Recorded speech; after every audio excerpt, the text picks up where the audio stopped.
Madam Speaker, it's very important for us to set up this sign language bill because a lot of people suffer out there without a lot of things being done. So with this bill, I hope we can institutionalize the council, sign language council, so that we can go forward giving the PWDs their due. Thank you, and I second.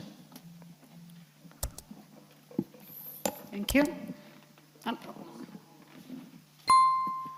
Honorable members, I now propose the question, which is that the sign language, I'll take that again.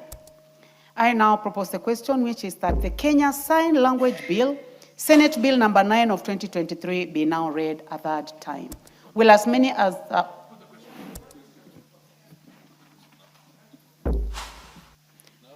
I can see many people want to comment. Let me start with the Honorable Mayaka. Thank you, Honorable Speaker.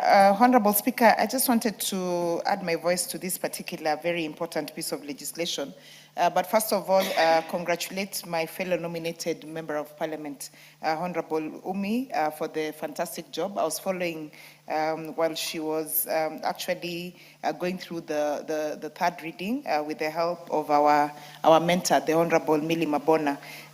Congratulations for this piece of legislation, because the Kenya Sign Language is one of those things that has really been used. We see it on TV, we see it in public functions, we see various members of public who have gone through the lessons, who actually do this very noble job, but they've never had a situation where they have a professional association with the kind of work that they do. And so for this particular bill, and even the fact that it will now even encourage and have even more Kenyans actually take interest in studying this particular course of being Kenya Sign Language professionals, and also just to encourage and have accessibility for the deaf people in our community to be able to have access to this, so that they can be more prosperous and they can be more productive in the society. So, Honorable Speaker, once again, congratulations to Honorable Umi and Honorable Millie Mabona, and I support this bill. I thank you. The Honorable Farah Maalim. Honorable Madam Speaker, I want to join my colleagues, and I want to commend the movers of this very, very good, well thought out bill. For the longest, people with many forms of disability in our country have not had the nation and Kenyans thinking about their welfare. 80% of the buildings in the country right now are not disability friendly. You can go to other parts of the world and you find that almost 100% is disability friendly. And I'm talking about public buildings. So this is going to go a long way, a very long way, in making sure that that very powerful sector of our society that has had the misfortune of living with some of these disabilities will be taken care of by the rest of us. So I congratulate the movers. I also congratulate the majority leader here, who has added a lot of value into the bill. And I also encourage the Minister of Education in this case to create a specific dedicated department that has got its own separate vote that will be working on people with disability. And as Millie puts it, let us have a sign language interpreter every function there is. Any public function. If it's Madaraka Day, we have to have a sign language. If it's any national day, and in addition to it, as Parliament ourselves, let's lead the nation in that accommodation. I think even in our parliamentary proceedings, it would have been very good for somebody, the picture of somebody who is telling what Millie Odhiambo is saying. And people who cannot hear can watch exactly the proceedings and how you're talking out there. It's no longer like when me and her were in Parliament, more than a decade ago.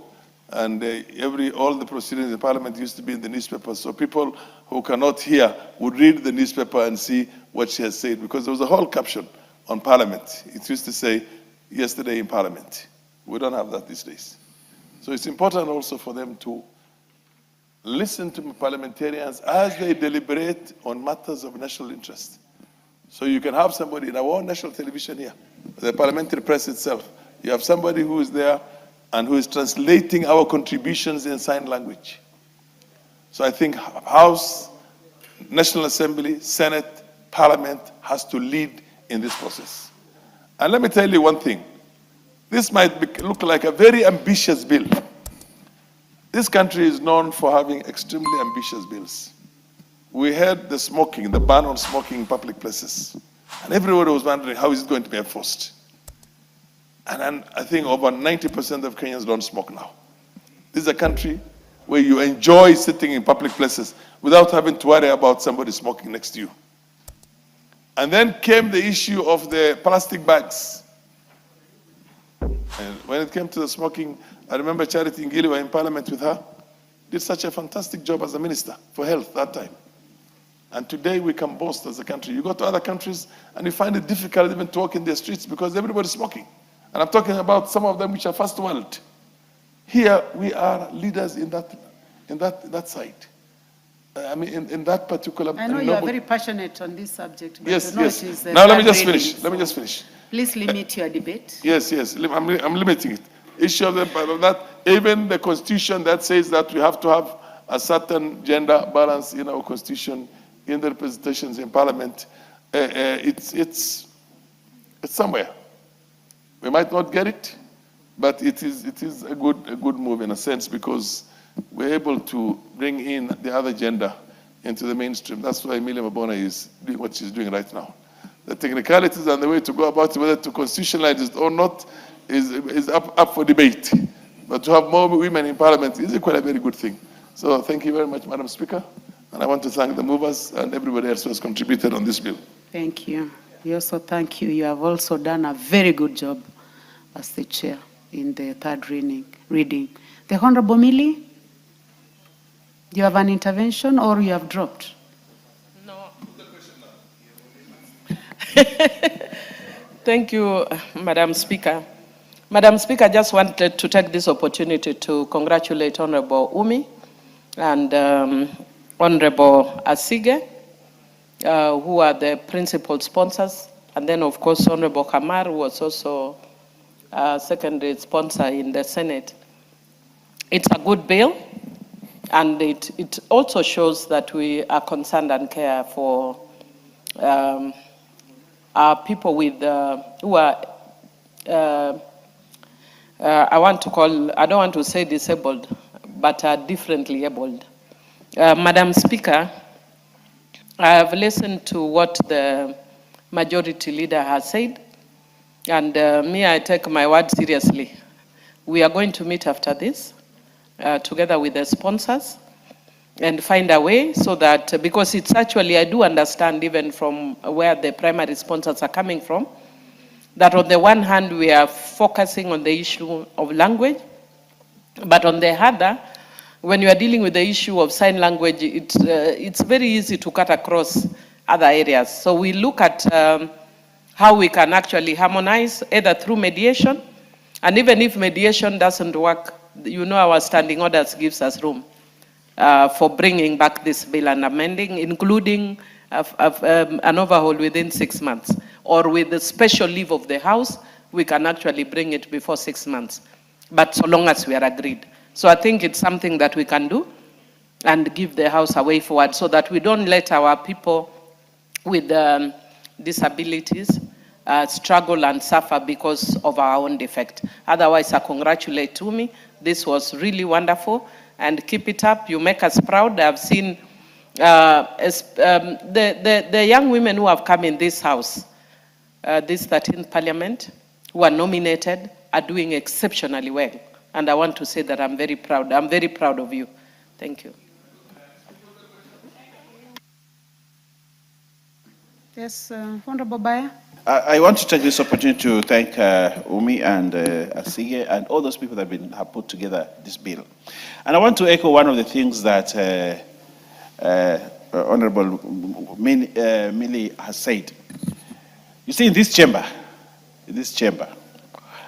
the younger legislators need to learn from veterans like Farah, like Umi, who has, there's no bill probably in this house that hasn't had the input of Millie Odhiambo.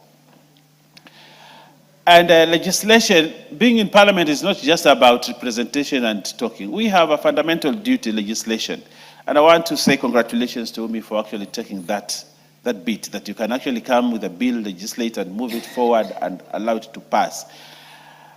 I'm afraid sometimes that as we progress, the numbers of younger people who have come get diminished as we move to third reading.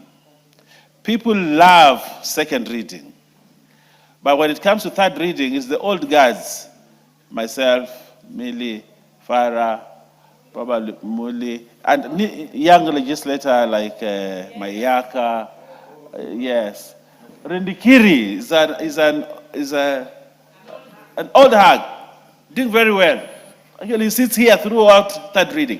And I think this is something that we need to teach young legislators. Let's stay in this house. Let's make laws. Let's put our brains into it. Let's have a bill having 120 amendments because everybody's thinking different so that we can enrich the legislation that is coming in. But I want to thank the ladies.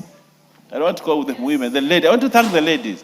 The men have disappeared, but the ladies have stayed.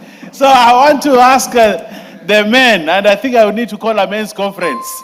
I need to call a men's conference. I know that we cannot allow this parliament to be taken over by brilliant minds that we have from the women.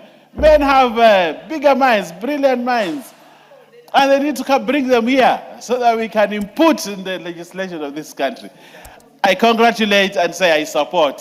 Thank you very much.